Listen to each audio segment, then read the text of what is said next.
Hello, Descendants. The dev stream for Season 2, Episode 2 just finished, and I'll go ahead and make a summary video for those who missed it. There was a lot of information, so hopefully I can get all this for you. So they basically started off with giving a future adjustments timeline. Ghost Bullets is basically just uh, uh, the amount of rate of fire for guns was so fast, the game was detecting it like it was a hack or a cheat, so they would remove bullets from damaging. And so they're doing the readjustments for that because of the core 10s and all that. The fire rate is ridiculous, so they've capped it at 2000 um, FPS and all that. Like, so rounds per minute is going to be 2000 max. Descendant balancing, there's going to be some descendants that just need to be a little bit more balanced. They say that where they're just trying to find adjustments to make sure everyone is playable in most of the content. Void erosion purges changes. It's actually interesting that they're going to make it a little bit easier. I'm not sure how easy for levels 21 through 29. And then 30 is not going to be touched from the sounds of it. So 21 and 29 will be a little bit easier for people, and we'll go from there. And then core farming, yeah, they just talked about that, where it's just going to be there's going to add a feature where if you get, like, say, a tier 1, that automatically gets merged into stuff, so you don't have to go to Descendant and merge it yourself.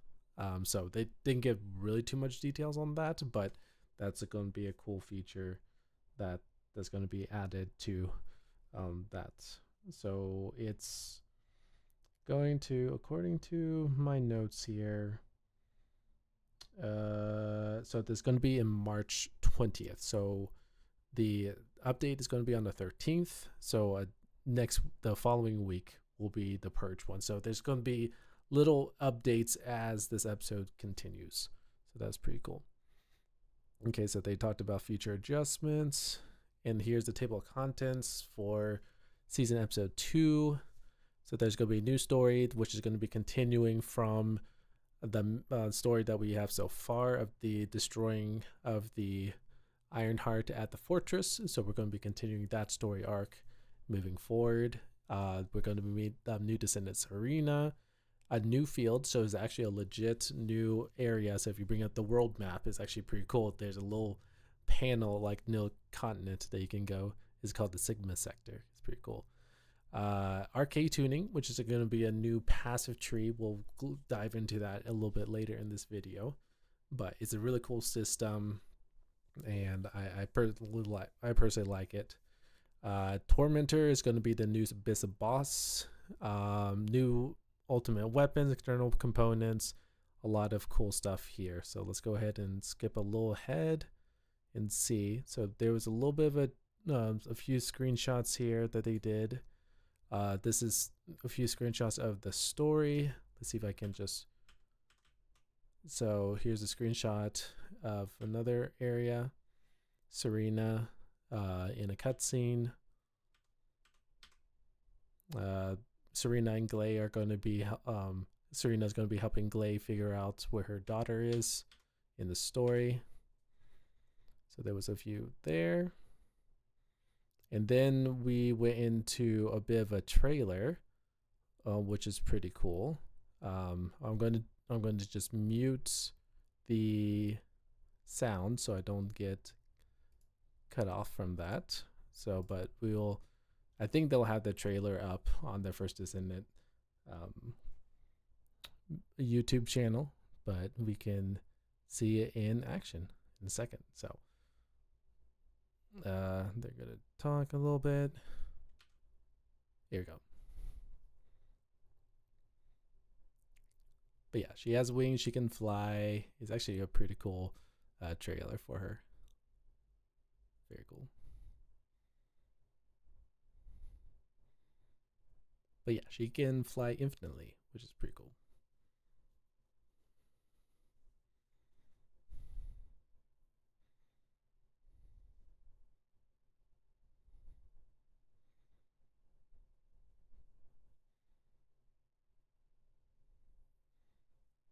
Yeah, so it's showing us some abilities, some of the cutscenes right there.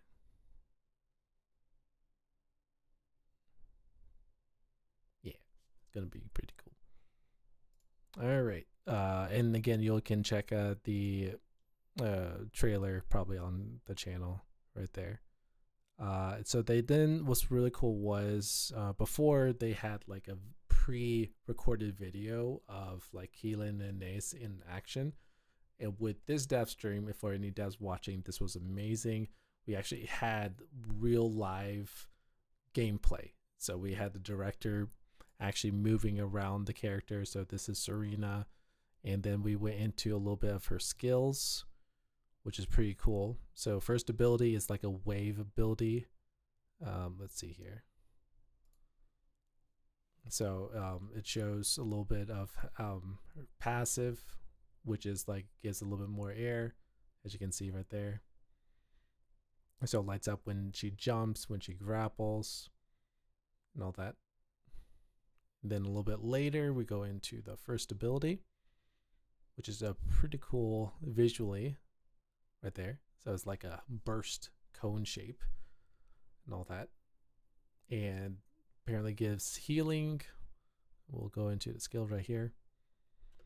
So it has inflicts repentance on healing and grants blessing.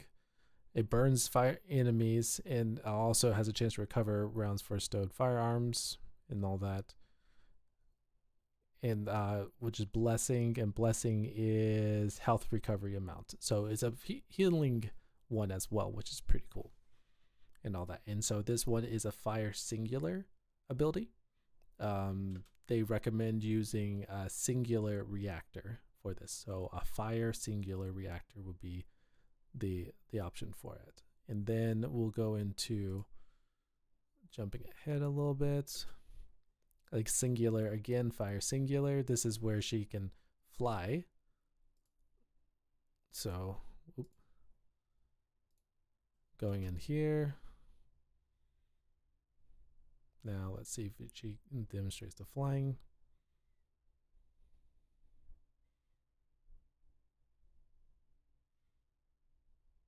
Nope, you're not going to. Yeah, there you go. The wings open up, which is visually cool. And there she goes. And right now they have unlimited MP right now, but this one consumes MP and all that. So, and then they should go into the skills right here. So MP cost, continuous MP, so have efficiency going on, but it decreases the gravity, which basically you're able to jump, which is pretty nice. And then they go into the third ability, which is basically a dash and all that. So if you're on the ground, shoots in the air, but then if you're in midair, you can sort of dodge in the air, which is pretty cool and all that. So they're just demonstrating right here. You can dodge downwards, like pretty much control your directions and all that. And you can use your first ability to blast, which is pretty cool. And then talking about the fourth ability, when using the ground, removes all debuffs on Serena and her allies.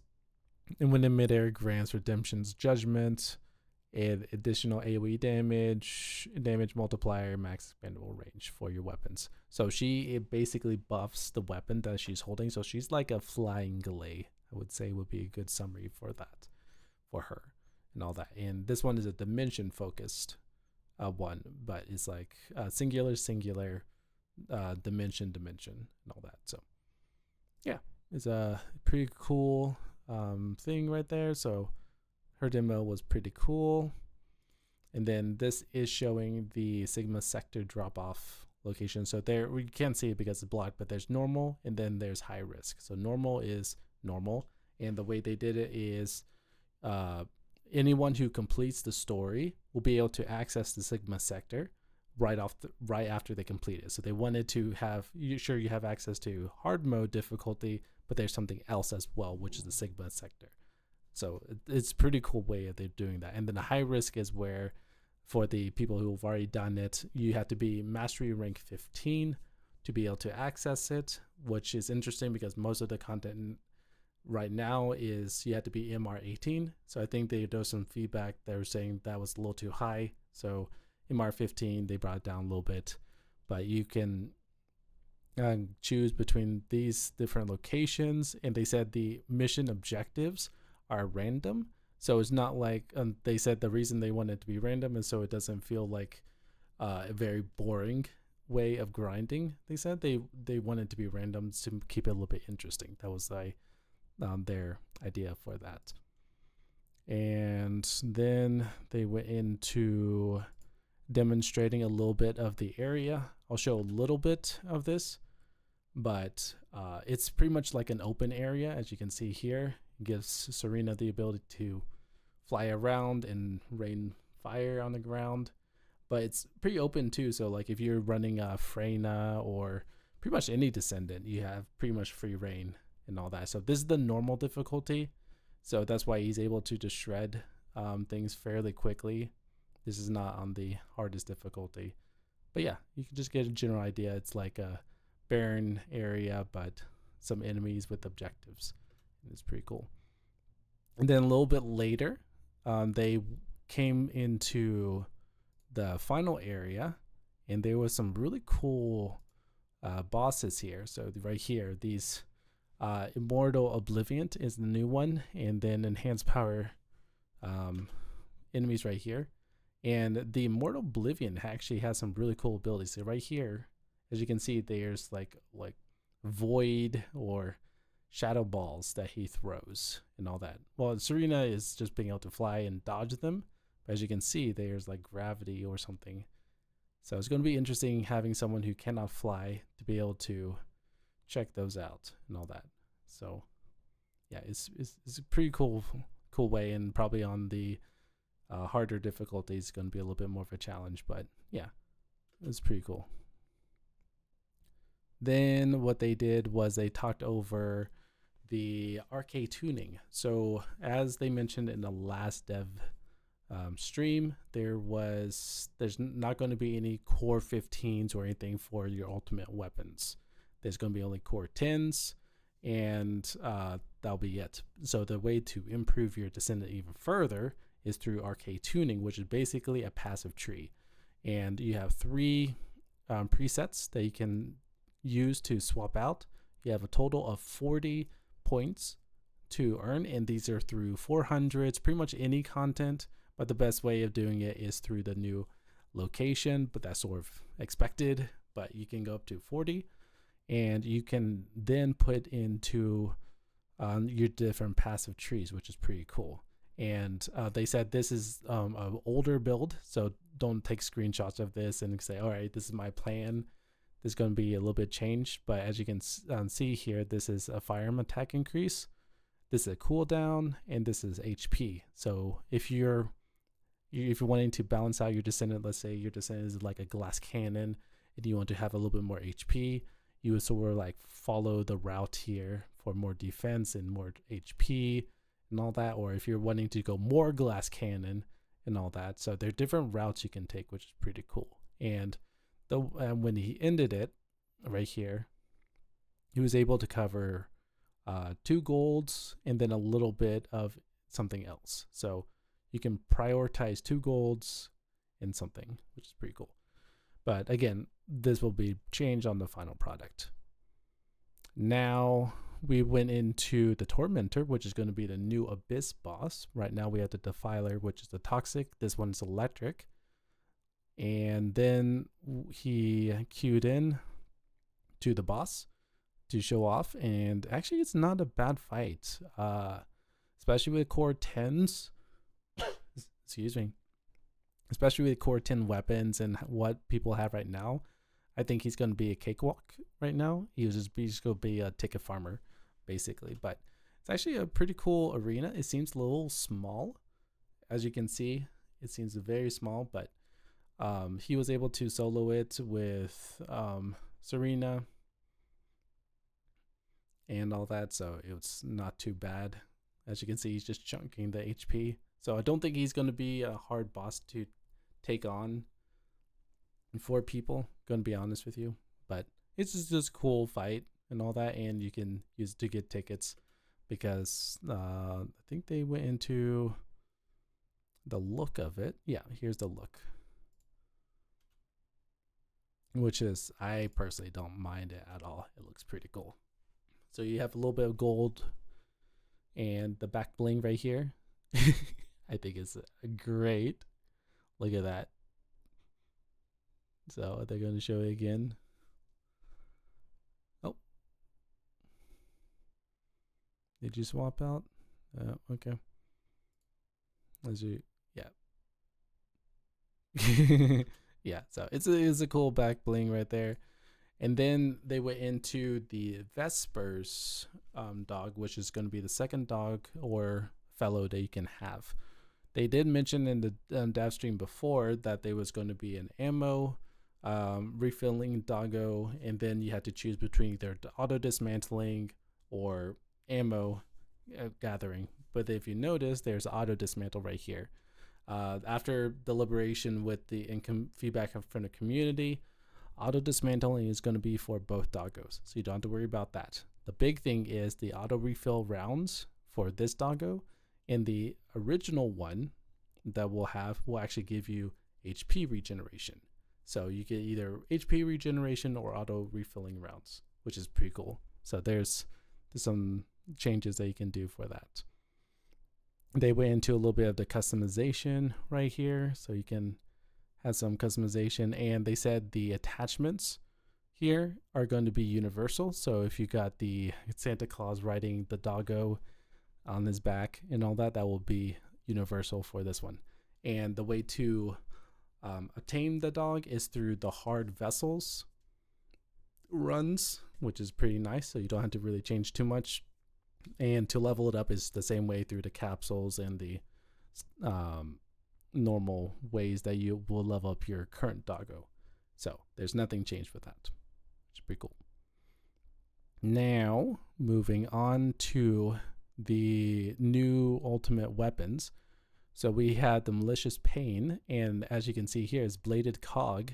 So basically it shoots razor blades, which is pretty cool. Let's see here. They're going to spawn in, but as you can see, when he shoots, the blades go out and boom, boom, boom, boom, and all that. And if you hit a crit weak point, it shoots more of those blades out, which is pretty cool. So it's a hand cannon, and if you just put core 10s, probably fire rate with a glay, it's just going to just shred things. It's going to be cool. And now this one here is more focused for Serena because of the float and atonement, just being able to, and when you're midair, grants float and all that. So I'm pretty sure people will be able to find ways that will be useful for other descendants, but I think this will tie in well with her a lot just because of the bonuses will definitely benefit her. And then they talked about there was a sniper, yeah, right here. The sniper right here. So it's like a high powered shot depending on where you shoot the enemy right here. And so as we'll see in a second, he will shoot, and they're different damages. Come on. I don't want to skip too far ahead. Yeah, so right there he shot. So that was a 1 mil, there's a 6 mil right there. And then this is a really cool one. I like the little details. A superheated flamethrower crafted using a pyromaniac's core and armor is said to be Blair's favorite weapon since it was made using parts from his nemesis. So it's a fire weapon, and it's a trace rifle, which is pretty cool. And here you go. You can see in action. So you shoot it, but as you can see, the flame gets bigger and bigger once it gets to tier 3.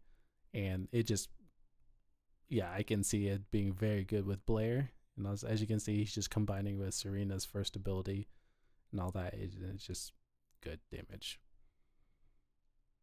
Now we went into some, we got 4 new core components that will be coming, which is interesting. So this one here has a chance of rolling between resilience, strength, and skill power cost, which is pretty cool.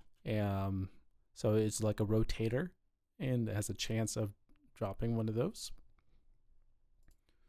Now this one here grants stacks of heavy armor. I think this will be really good for any tanky one. So Kyle, Ajax, it's just really cool. Incoming damage modifier is by negative 21%.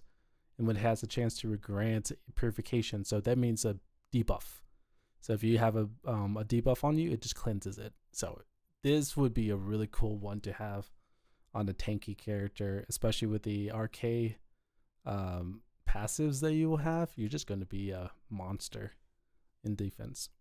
The sprinting auxiliary is a grapple hook charge of negative 10% for a 2-set, and then you can stack of agile up to 30 seconds, and this is movement speed. So imagine putting that on Bunny. I was saying on stream that would be interesting.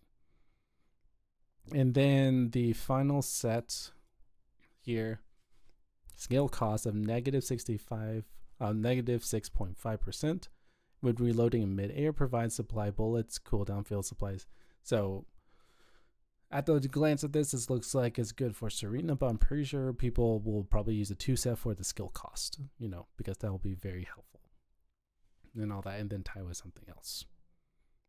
Then let's see here. They talked about a few of the new mods that will be coming in. And then they reviewed a little bit of the photo mode, which is pretty cool. So you can take your own personal screenshots right there. And then they went into customization. So there's a new button here where you can do the eyebrows as well as the beard. For eyebrows will mainly for females, but then if you have a guy with a beard, you can customize that. They added way more color options to the skins, as you can see here. So it used to be just this column, but then they added more. So it's just like a lot more stuff you can do. So as you can see right here with this Serena, there's a lot more places that you can customize, which is pretty neat. And speaking of customization, the presets have definitely been changed up. So if you have a special look that you want for a preset, you can include the customization. You can have your fellow as a part of the preset, and then your Arche passive tree right here. So the Arche Tuning can be set in your presets, which is pretty cool. Right here. Right here, the Arche set. Then they moved on to the the shop, and they have it to where you can do all Descendant items instead of scrolling. They're saying they wanted to remove like limited time skins, and because of that, because it's going to be just filling up very large, you can choose to have a selected so right here, hang on. So you get to choose particular Descendant for, why is it not jumping correctly? Sorry about this. But yeah, you can choose that all Descendants. You can choose like Glay or something, and you just choose whatever Glay styles you want right there. Then this is really cool, is that if you go over to the hands and go to this terminal here, they did mention about having to convert your base Descendants, so the implant module settings, which is pretty cool. So what it does, it converts all the activator and catalyst on your base Descendant. If you have an ultimate Descendant, it transfers it over. So you'll see in a second that they'll choose the bunny right here, and once they click on it, you'll see that it's going to transfer all the things there. So max capacity up, the assigned socket types, And it was cool is that if there is a socket type that's already selected, what it's doing is going to return the consumable. So you're not going to lose out any catalyst. You're actually going to receive more back, which is pretty cool. And the way you get it is to implement materials, and this is through events. And when the 13th comes around, which is next week, sorry, it's getting very late, they're going to have an event where you can take one and get these off the rip, which is pretty cool. But yeah, this is pretty much how you can upgrade your Descendant, so you don't have to recatalyze and all that. It just converts over, which is a very cool feature. And then they went through a little bit of the skins here. So this is what Serena's skin looks like on release. So more of a night look. Let's see here. Haley skin right here. Let's see. This glaze skin, I think is really nice right here. I like her hairstyle right there. It's a pretty cool one. Now this one here is the evolution skin for Sharon and all that. So that's the final look right there. It's pretty cool. And then they showed some concept art for March 27th. There's going to be a office type look for the females. Since Ultimate Blair was confirmed, this is going to be his skin right there. And then they said just for funsies for April 17th, there's going to be the corn skin. And chat was just going corn, corn, corn, and all that. April 30th, there's going to be another set of Academy skins, and they wanted to specifically make it to each of the Descendants will have a unique look. As you can see, it's all different looks and styles. And then the May 22nd one, still in concept art, but this will be another skin coming May 22nd. Let's see here. Future plans. Ultimate Blair, Blair Story, Void Erosion Purge improvements, external component core systems, all that fun stuff. Badge system. Again, most of this is just talking about it, but as we get closer to it, there will be another dev stream talking about it. What gets me is a beginner experience enhancement. I am very looking forward to trying this out, so I might make a new account and try that out when April 17th comes around, which is going to be cool. April 4th, so they just did a little breakdown of the future plans right there. This one, I'm not surprised, but surprised at the same time. But for those who are on PS4 and Xbox One, there's going to be ending support June 19th. So that the initial announcement was today, at the time of making this video. March 20th, there'll be an official notice, and then June 19th will be end of support. So yeah, I am not surprised, but seems yeah, it's just I have mixed emotions on this. I feel bad for all the PS4 and Xbox One players because a lot of them are my viewers, and so yeah, I'm curious on how you feel. So make a comment down below if you are one of those players. But on a better note, though, when the event starts on the 13th, you're going to have a login event. Again, this is not consecutive, and you have to in 14 days or you'll lose the streak. It is within the time frame. If you're able to log in 14 days, you will get an ultimate bunny, or you can get 2 skins for Haley. I personally think that the ultimate bunny is sort of like a waste of resources. Definitely get the Haley skins because ultimate bunny grind is not that bad at all. It's very easy, especially with the new ways of implementing item drops and the failure system and all that, the pity system as I like to call it. So farming ultimate bunny is not hard, so I would say get the Haley skins for a better turnaround. Now this one was pretty cool, is that this is no joke, 1 free catalyst every day. So that is a daily event reward, which is pretty cool. So that is almost 14 catalysts off the rip, and then this is just Summery. So the login day for the 2 Haley skins and the bunny, the 1 free catalyzation catalyst every day, event shop tokens, normal Descendant ultimate extraction tickets right there. So yeah, that there's going to be a lot of stuff that's happening when the 13th drops, and then in April you'll be able to get the upgrade token from there, from the event. They did mention that they are going to be participating in GDC, and the producer of Nexon Games will be there talking about the live server experience. Unfortunately, I won't be able to attend, but this is a pretty cool. I would have liked to visit that and all that. And then they had their Q&A. So from the Q&A, I know this is a pretty long video. Let's see if I can summarize. Okay, so there was a question about the melee attacks. They said they're still working on it. There was a question about trophy system. It's not their priority at the current moment. A few people were asking about, is there a way to be able to toggle the walk and run animations?